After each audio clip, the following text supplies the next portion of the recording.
बोलो जयकारा। बोलो मेरे श्री गुरु महाराज की जय। श्री सतगुरुदेव भगवान की जय। बोलो श्री नंगली निवासी भगवान की जय। बोलो श्री परमहंस दयाल जी महाराज की जय। श्री अद्वैतानंद सच्चिदानंद प्रकाश। आगे एक दिन सत्संग में ये वाद विवाद हो रहा था कि आजकल समाज में व्यवहार में यह परिवर्तन क्यों हो रहा है। जात पात ऊंच नीच सब बराबर है। एक मनुष्य के पास अधिक धन क्यों रहे और दूसरा भूखा नंगा क्यों। प्रत्येक अपनी मति के अनुसार मत देने लगे। उनमें से एक सज्जन ने इस प्रकार कहा कि प्रवृत्ति और निर्वृत्ति का पृथक दो व्यवहार हैं। इनको एक जगह मिलाना ठीक नहीं। ना तो आज तक ये दोनों मिले, ना भविष्य में इनके आपस में मेल की कोई संभावना ही है। निर्वित मार्ग में तो सर्वसाधारण जिज्ञासु भी इस बात को जानता है कि पार्थक्य और भेदभाव कुछ नहीं, परंतु प्रवृत्ति मार्ग में ऐसा नहीं, क्योंकि निवृत्ति मार्ग में तो एकता का भाव है और प्रगति में तो एकता बनती ही नहीं।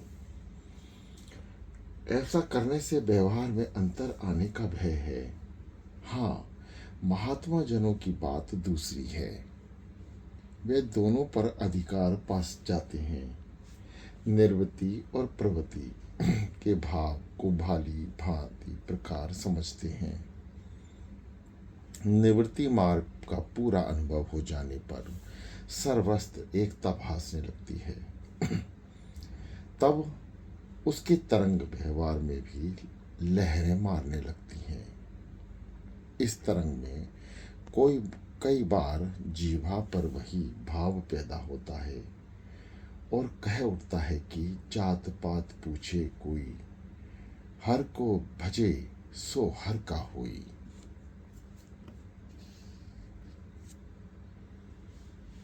व्यवहार भी दो प्रकार का है, एक प्राकृतिक स्वभाव, दूसरा संगत का कारण। जैसे जिस महात्मा का जिस कुल या वर्ण में जन्म हुआ या जीवन व्यतीत हुआ या संगत रही, उसकी स्वाभाविक लगन उसी ओर होती है और होना भी चाहिए। यह कोई विश्वास से की बात नहीं। श्री रामानंद जी ब्राह्मण थे, अछूतों को शिष्य नहीं मानते थे, अछूतों को शिष्य नहीं मानते थे और ना शास्त्र पढ़ाना चाहते थे। कबीर जी का अछूत जाति में पालन पोषण हुआ। उनका स्वभाव वैसा ही पड़ गया था कि ऊंच नीच का भेद जाता रहा।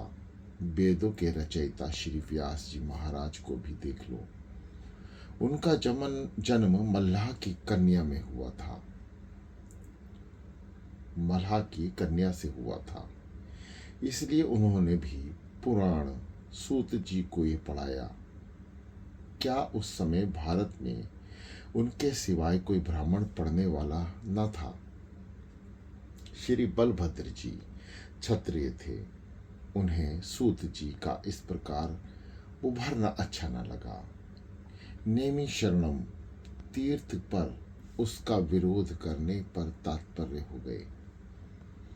तीसरा, सर्वसाधारण रूप से तो मनुष्य यही बात कहते हैं कि सुनने में भी आती है कि अजी पहले समय चले गए, अब वे बातें कहाँ, अब तो समय ही विपरीत हो गया। समय बदलना किसको कहते हैं? यदि विचार से देखें तो वही पृथ्वी, वही सूर्य चंद्र, वही रात दिन, वही ऋतु, मनुष्य भी उसी रूप और आकार में होते चले आ रहे हैं। फिर भी समय बदल गया, या समय बदल गया का क्या अर्थ हुए? हाँ, समाज के संबंध और नियमों में परिवर्तन का नाम समय बदलना हो सकता है, या वृत्ति में फेर फेर से ऐसा प्रतीक हो सकता है, वरना देखने में जो आ रहा है सदा से ही होता आया है, मनुष्यों का स्वभाव है वर्तमान काल में भूतकाल को अच्छा बताना। अपनी वृत्तियों के बदलने का ज्ञान ना होने के कारण, जैसे कि नाव में बैठा मनुष्य कहता है कि वन पर्वत इत्यादि चल रहे हैं, इसी प्रकार अपनी वृत्तियों के परिवर्तन को समय का बदलना कहते हैं।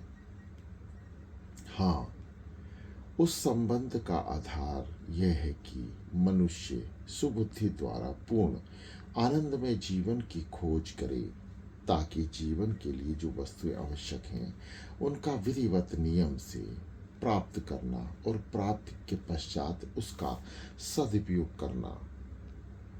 जब दो और जिस दो प्रकार की वृत्तियों में हेर फेर और वस्तुओं की उत्पत्ति के साधनों में फैलाव से तब्दील होती जाती है, उसी प्रकार समाज का परिवर्तन होता जाता है।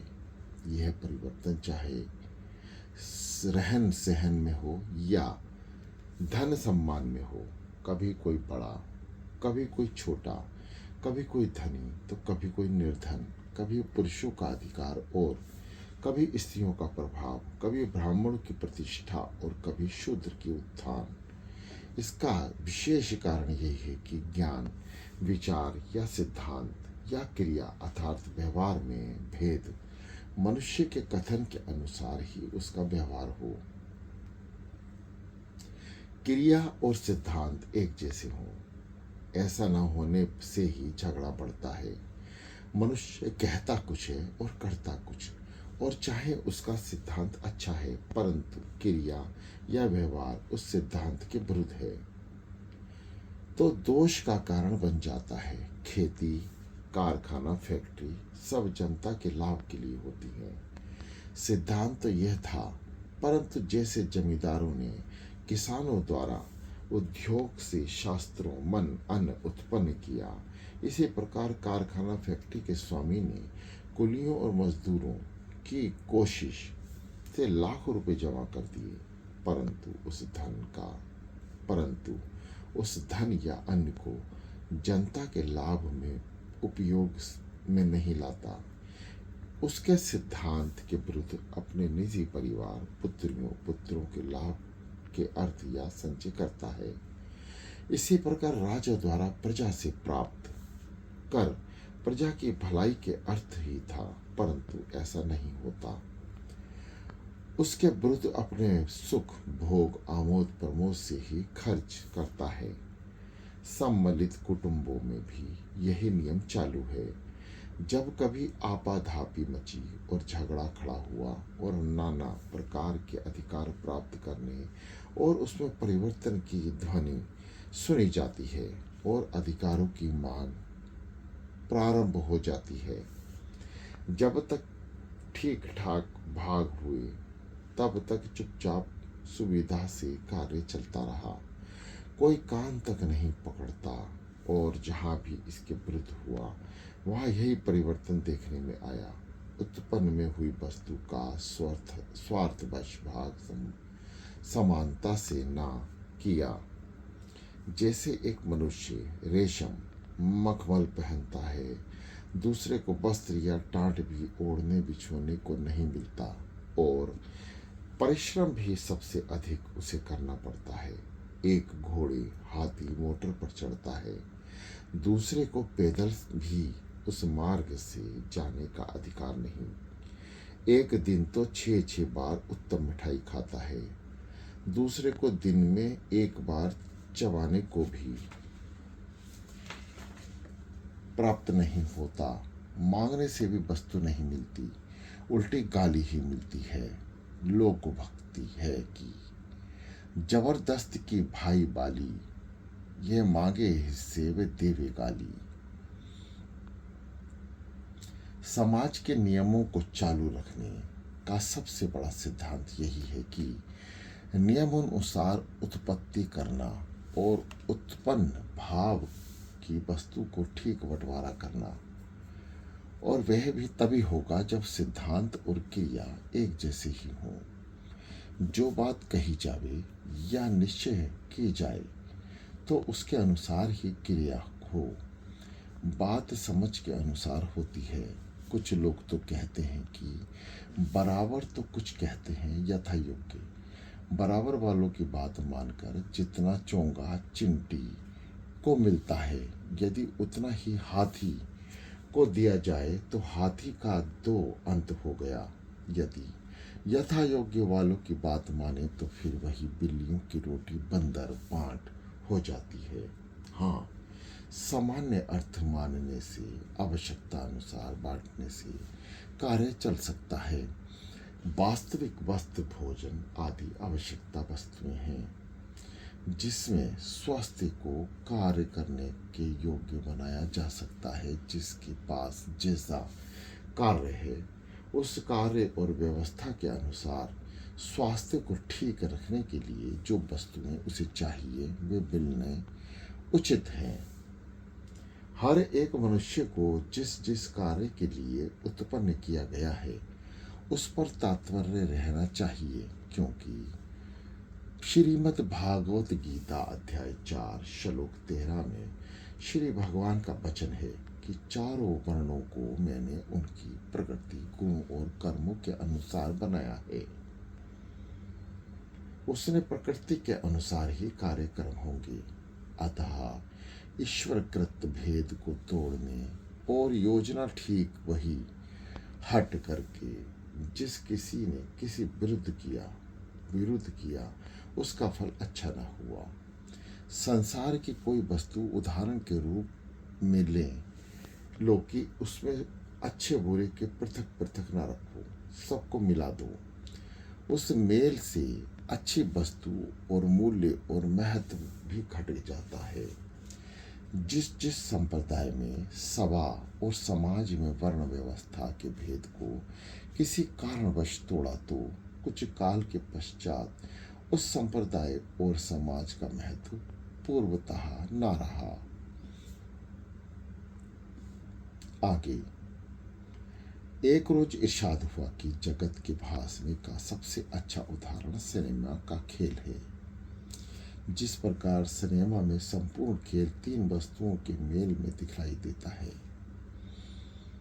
पहला, अंधेरा करने से, दूसरा फिल्म की मशीन चलने से, तीसरा दीवार पर पर्दा टांगने से।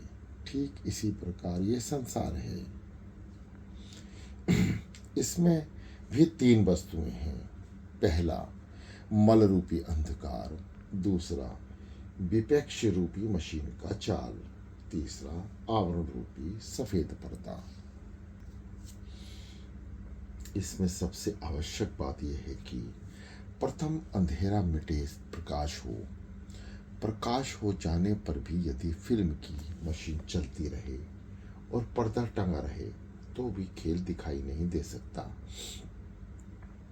हाँ, फिल्म की मशीन चलने का ज्ञान हो सकता है कि इस प्रकार चल रही है और इसमें फिल्म लगा है और फिल्म के आगे एक शीशा मैग्नीफाई गिलास लगा हुआ है जो मन के संकल्प विकल्प की नई पदार्थों को बढ़ाता है, जिसके द्वारा छोटा सा चित्र भी सामने पर्दे पर बहुत बड़ा दिखाई देता है। परंतु यह संपूर्ण दृश्य फिल्म या शीशे के आधार पर नहीं, वरना एक विशेष वस्तु इसमें है कि तीव्र ज्योति या बिजली की लैंप को जो फिल्म के पीछे लगा है उसकी ज्योति फिल्म के अंदर से माइक्रोफाई शीशे में होकर फिल्म को बहुत बड़ा करके पर्दे पर दिखलाती है। इसी प्रकार संपूर्ण जगत की रचना और उसके पीछे आत्मसत्ता और चेतना है, जिसकी सत्ता से यह जगत दिखाई दे रहा है। यदि यह चेतना या बिजली का लैंप ना हो तो फिल्म चलती ना रहे या ठहर जाए, सामने पर्दे पर कोई चित्र या तमाशा दिखलाई नहीं दे सकता। ठीक इसी प्रकार जगत में आत्मा सत्ता के कार्य कर रही है और उसके आधार पर ही सब दृश्यमान हो रहा है। मैग्नीफाइंग शीशे में और फिल्म के बीच यदि कोई छोटा सा भोनागा भी आया जाए, जिसे कि वर्षा ऋतु में खेल दिखते समय मैजिक ट्रेनर से हो जाता है, तो ये भुनगा छिपकली या बड़ा दिखाई देता है और चित्र में गड़बड़ी सी डाल देता है। इस प्रकार हर एक मनुष्य के प्रारब्ध कर्म जो फिल्म की नाई है, जिसका खेल दिखाने को ये शरीर रूपी फिल्म बना है, उनके बीच जब क्रियमान कर्म रूपी भुनगे आ जाते हैं, तो प्रारब्ध कर्म के भोग में कुछ गड़बड़ सी मचा देते हैं। क्रियमाण कर्म से तात्पर्य यह कर्म है जिसका इष्ट या अनिष्ट फल वर्तमान में ही उत्पन्न होकर मिट जाता है। जैसे किसी को गाली दी, उसने चांटा मार दिया, या क्रोधी पुरुष मारने को तात्पर्य हुआ, दोषी ने उसके पैर पकड़ लिए, क्षमा मांग ली, क्रोध दूर हुआ और झगड़ा मिट गया। बस अंदर का अंधेरा मिट गया तो मन के चलते रहने पर भी संसार भ्रम नहीं व्यापता। जिस प्रकार सिनेमा में प्रकाश हो जाने के पश्चात फिल्म की मशीन बंद हो जाती है, इसी प्रकार अंतर में प्रकाश हो जाने पर संकल्प विकल्प मिट जाते हैं और प्राण की गति भी कुंभक रूप धारण कर लेती है और अज्ञान रूपी पर्दा हट जाने से मनुष्य तीनों गिणों से इस प्रकार पार हो जाता है, जैसे सिनेमा के खेल बंद होते ही दीवारों के पर्दों को हटाकर देखने वाला तमाशा घर से बाहर हो जाते हैं और यह स्थान है जिसे तीनों गुणों से रहित होना कहा है।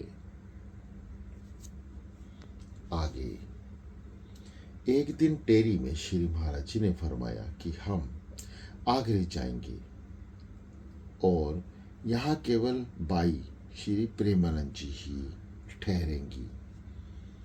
यह सुनकर बाई जी बहुत उदास हो गई, क्योंकि दर्शन और सेवा में बहुत रुचि थी।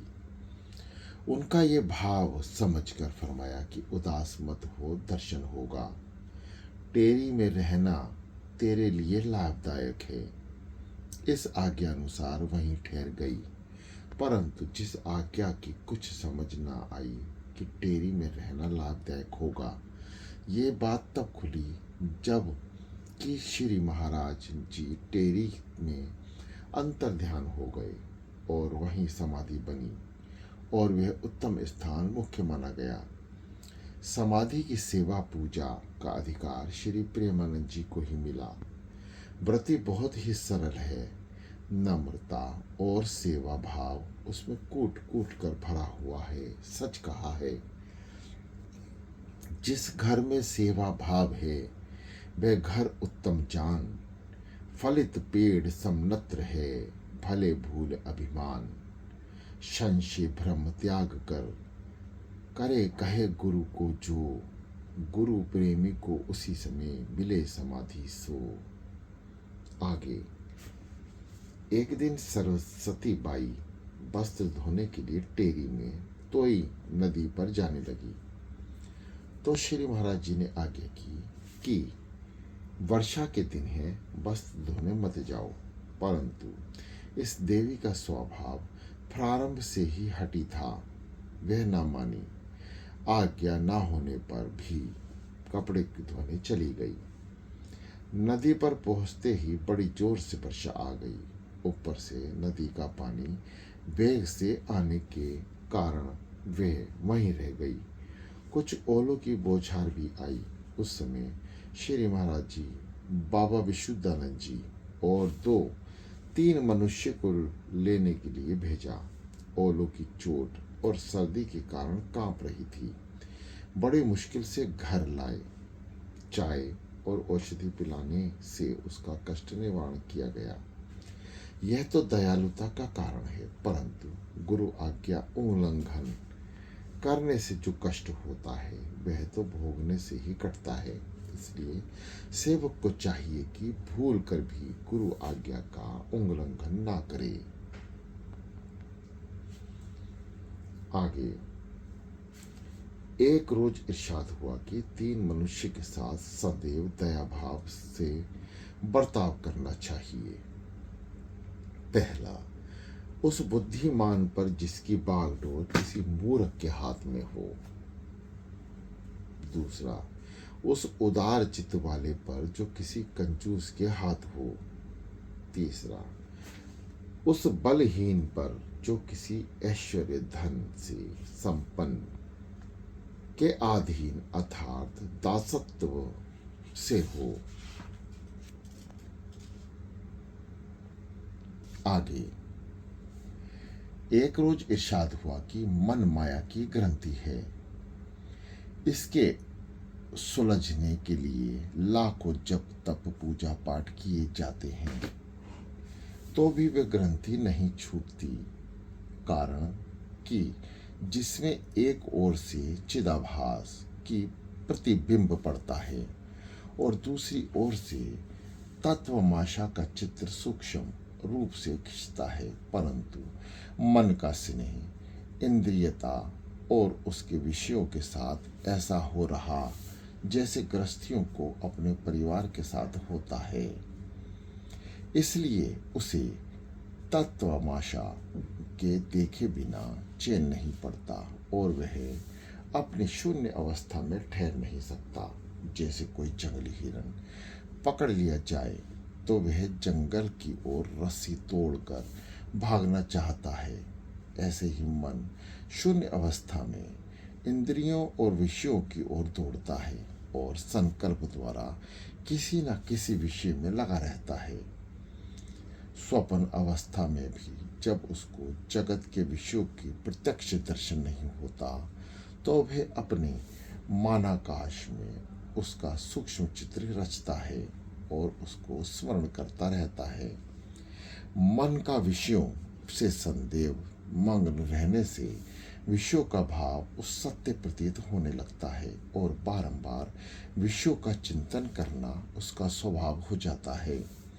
यही कारण है कि जिसका मन रूपी बर्फ का पुतला चिरकाल भ्रमणे से बिल्लोर और समानता और को प्राप्त हो गया है, जैसे 100 वर्ष बर्फ एक जगह पड़ी रहे तो बिलोर हो जाती है, फिर जिसका जल रूप होना महाकठिन है, परंतु उस बिलोर को 12 वर्ष तात्पर्य नमक में रख दिया जाए तो वही बिलोर जल स्वरूप हो जाता है। जैसे कि जिसका मन अनंत कठोर हो गया हो, उसको उचित है कि अत्यंत दृढ़ लगन करके सत्संग रूपी नमक में प्रवेश करे। माया उसे कहते हैं जो चैतन्य का आवरण किए हुए है। ज्यों ज्यों माया सहित चैतन्य का प्रभाव अधोगति पतन होता है गया, जैसे तैसे ही अत्यंत दृढ़ स्थूल हो गया। जैसे कि शीत की अधिकता होती है, जैसे तैसे की जल की अवस्था भी विप्राय होती जाती है। सारांश यह है कि जल में पाला, ओला, बर्फ और बर्फ के 100 वर्ष रहने के बिलोर हो जाता है।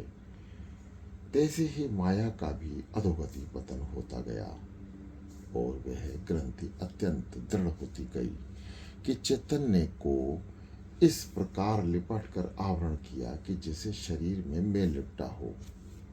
परंतु संत कृपा बिन ये भेद नहीं खुलता। हाँ, जब अभ्यास रूपी जल और प्रेम रूपी साबुन से माया रूपी मेल निर्वृत किया जाए तब माया भी मेल के सरदृष्ट स्पष्ट श्यामवर्ण भासेगी और उस समय माया के अत्यंत गिलानी उत्पन्न होगी। जब ये भेद खुल गया तब माया चैतन्य को फिर आवरण नहीं कर सकती। सत्संग की सहायता से जीव मन माया की ग्रंथि से छूटकर निज रूप को प्राप्त हो जाता है।